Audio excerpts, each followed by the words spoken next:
Welcome into the hyper-focus fueled ramblings of a historical textiles obsessed lady. Today we're going to be performing necromancy on a craft known as knotting, or string work. Our adventure will be starting sometime in the 1690s and will feature notable composer Henry Purcell, some 17th century smut, and Dr. Samuel Johnson, who you may recognise as the guy from the meme who just read something that he doesn't seem best pleased about. I'll preface this by saying I am not a researcher or academic. I'm a yarn goblin. I'll be posting all my sources in the description for you to peruse at your leisure, and if I got anything wrong, please admonish me very gently in the comments. Very gently. I am fragile. So let's get started. What is knotting? It is when you get a length of thread or string, and now play close attention because this is the really complicated bit. You see, you get thread or string and you tie knots in it.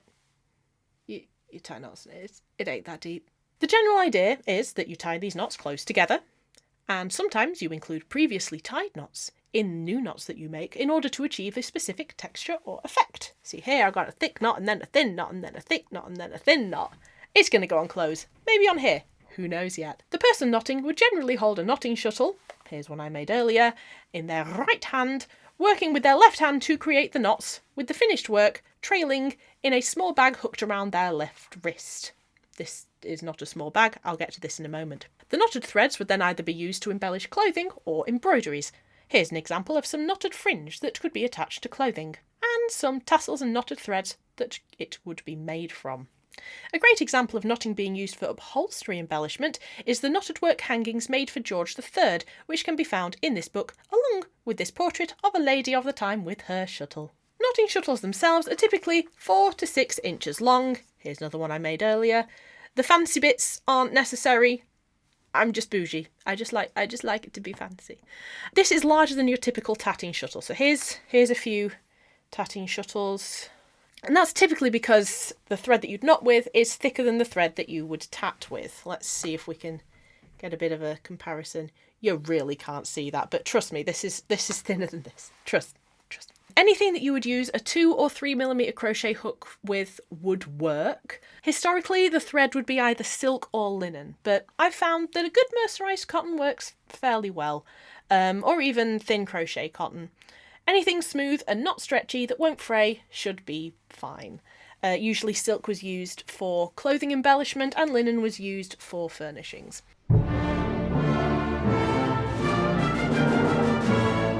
So, how does one knot?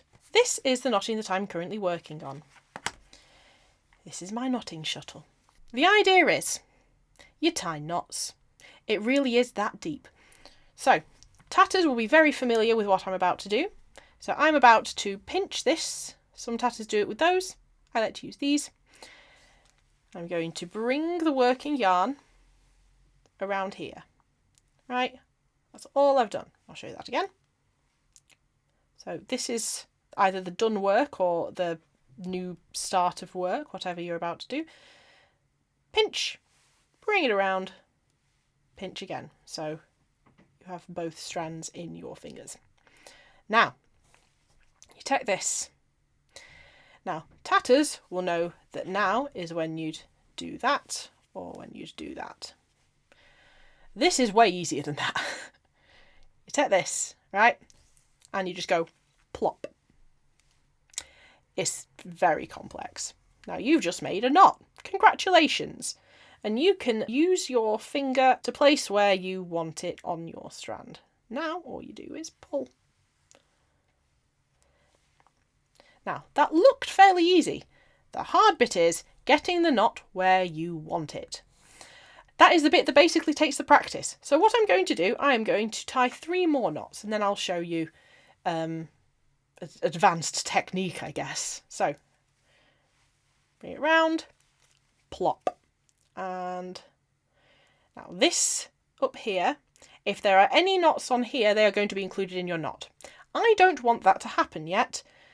So I'm going to make sure that this knot, I need a knot counter for the amount of times I say knot. I'm going to include this knot here, not here. Right, so this is over there, not included. It's not invited. There we go.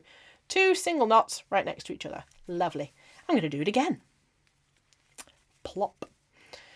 Saying plop is not necessary, however, I think it's good fun, so you should do it. I'm going to tie the knot. And we have 3. I'm going to do one more. Plop. There you go. Again, nothing up here because it's just a single knot. Right, we now have 4.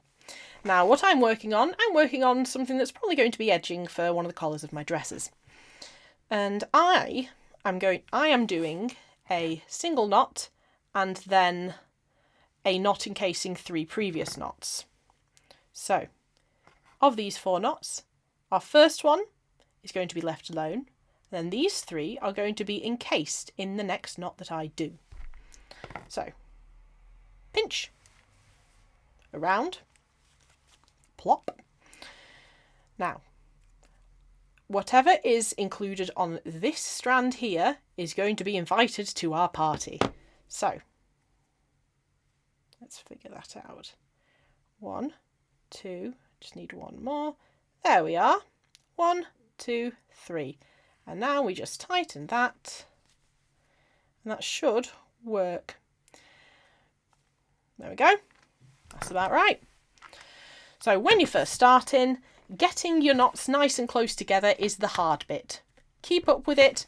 A nice thick thread is something that you're probably going to want to start with, and I highly recommend these. You can use a little drawstring bag, but these make it ever so easy to just undo the twist, because you can just dangle them. It's great. Anyway, back to the face of Freya. I apologise in advance.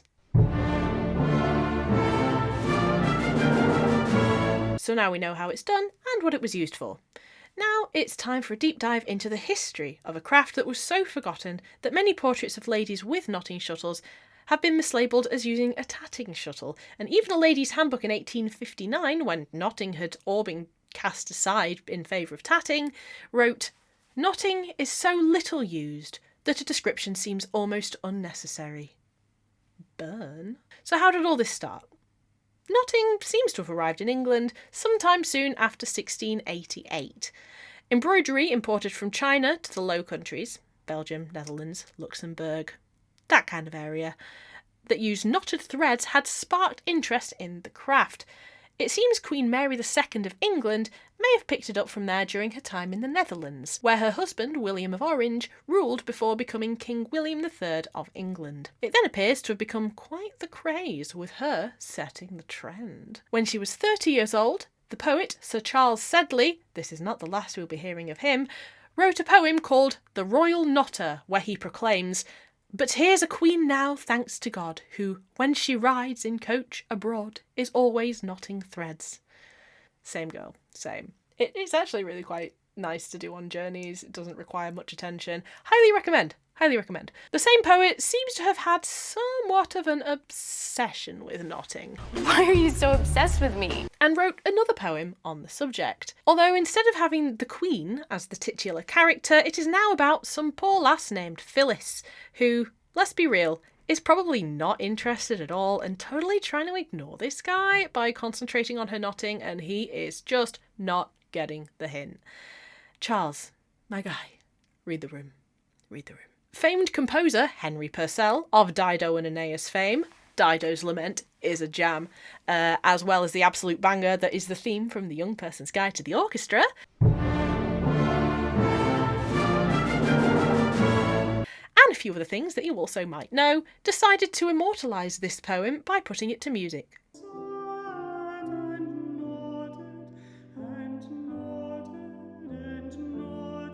The Knotting Song remains a fairly popular work by Purcell. Believe it or not, Purcell isn't the only composer to write a song mentioning knotting. Here comes the smut. A song appears in an edition of Deliciae Musicae in 1696, a collection of sheet music that was essentially the top 10 of its day, except you needed to play it and sing it yourself. There appears to be a song that seems rather risque compared to the previous Charles Sedley and Purcell work. The piece is titled Rich Minds of Hot Love, and another source quoted some of its lyrics as, "She laid by her knotting with wondrous haste, and took me about my well-shaped waist." While I have found the song in question, the parts that had been quoted were crossed out, along with much of the rest, and given the song's title and above lyrics, I would like to think that the remaining lyrics may have offended the previous owner's sensibilities. Nice. Another poem by John Weldon in 1702 extolled the way in which knotting made ladies' hands and arms look. Each slender finger played its part with such activity and art as would inflame a youthful heart and warm the most decayed. At least it isn't as thirsty as Sedley's. Plus, it leads nicely into the perceptions of knotting at the time. So far, we've only referred to ladies engaging in knotting, and all evidence I could find pointed to that pretty much being the case. Though one edition of The Spectator, a supposedly lady writer, wrote in arguing that those of the male persuasion should take up knotting too. The passage reads, "In the playhouse, in their coaches, at the tea table, and in short, in all places where they come for the sake of the ladies, except at church, because it shews a white hand and diamond ring to great advantage." Remember the church thing, we'll be back. It seems, however, that it didn't quite take on with the gents, but not for want of trying. Dr. Samuel Johnson himself, yes, this guy, once tried knotting. In The Life of Johnson, someone writes this of the good doctor. "She, Miss Beresford, amused herself in the coach with knotting. He, Dr. Johnson, would scarcely allow this species of employment any merit. Next to mere idleness, said he, I think knotting is to be reckoned in the scale of insignificance, though I once attempted to learn knotting. Dempster's sister, looking at me, endeavoured to teach me it, but I made no progress." I wonder if the good doctor deemed it insignificant before or after he tried and failed to do it. Just being bitchy about this guy. So, it was generally understood as a lady's pastime. However, one such lady found herself to be the subject of a mention in the Examiner newspaper. We're going back to church. One Lady Charlotte Finch was seen doing her knotting in St. James's Chapel during divine service, in the immediate presence of both God and Her Majesty, who were affronted together. Now, this couldn't at all have anything to do with the fact that her father, the Earl of Nottingham, had just gone over to the Whigs from the Tory party, much to the dismay of the very Tory-leaning Examiner newspaper in which this statement was published. I think I'd wear that as a badge of honour, personally. Name me a more iconic Twitter bio than an affront to both God and Her Majesty. I'll wait. Other notable people who knotted are Queen Anne, Queen Charlotte, and Marie Antoinette. Here she is with a shuttle in her hands. Knotting was also sometimes known as Queen Anne's tatting, mainly in Cornwall. Don't know why, just was. One lady whose knotting and embroidery was so highly regarded was Mary Delaney, who not only was gifted a gold knotting shuttle of most exquisite workmanship and taste by King George II, but was also gifted a house in Windsor town in her old age. Where's my house? I want a fancy house. Knotting shuttles tended to be made of extravagant materials such as silver, tortoiseshell, crystal, mother of pearl, and the aforementioned gold.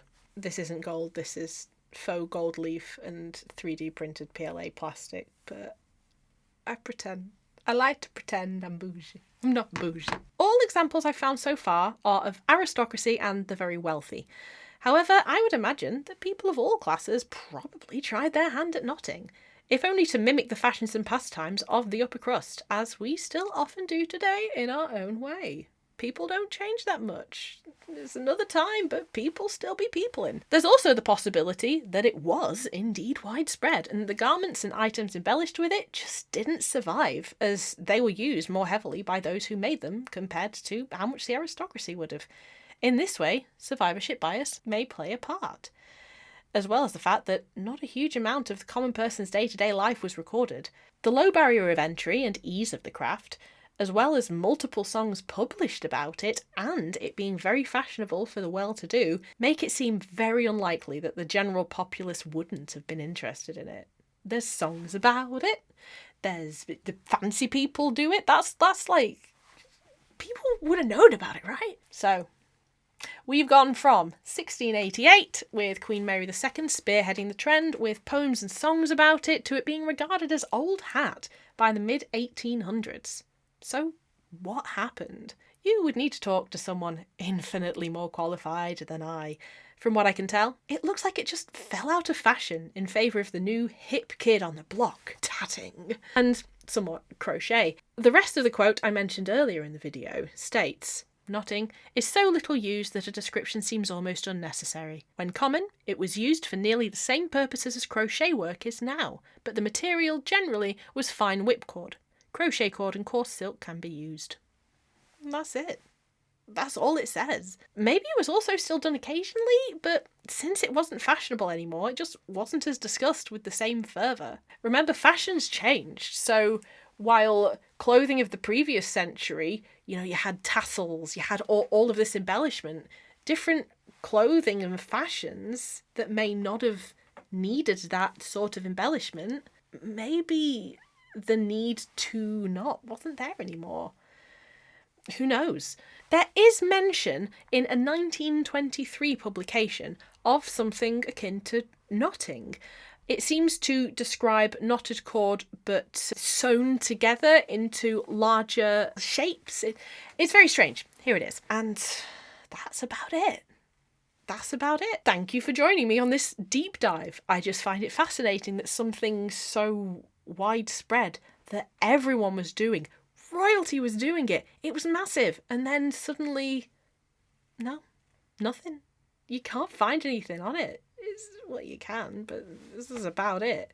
I highly recommend people go search for it, though, because I would love to learn more about it.